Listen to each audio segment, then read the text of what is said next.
ബാർക്കോഴ ആരോപണത്തിൽ മാന്യതയുടെ പുറത്ത് എക്സൈസ് വകുപ്പ് മന്ത്രി രാജിവെക്കണമെന്ന് മുസ്ലിം ലീഗ് സംസ്ഥാന ജനറൽ സെക്രട്ടറി PMA സലാം. മദ്യത്തിന്റെ ലഭ്യത കുറയ്ക്കുമെന്ന് പ്രഖ്യാപിത നയവുമായാണ് ഇടതുപക്ഷം അധികാരത്തിൽ വന്നത്. എന്നാൽ ഇപ്പോൾ മദ്യനയത്തിൽ ഇളവുകൾ ഉണ്ടാകുന്നു.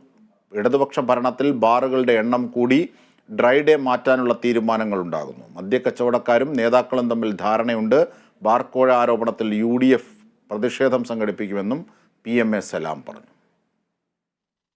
അപ്പോൾ ഘട്ടം ഘട്ടമായി മദ്യലഭ്യത കുറച്ചു കൊണ്ടുവരും, കേരളീയരെ മദ്യത്തിൻ്റെ വിപത്തിൽ നിന്ന് രക്ഷിക്കും എന്ന് പറഞ്ഞ് വോട്ട് നേടി അധികാരത്തിലെത്തിക്കുന്ന ആളുകൾ ഏതൊക്കെ മേഖലയിൽ മദ്യം വ്യാപകമാക്കാൻ സാധിക്കുമോ അതൊക്കെ ചെയ്തുകൊണ്ടിരിക്കുന്നു.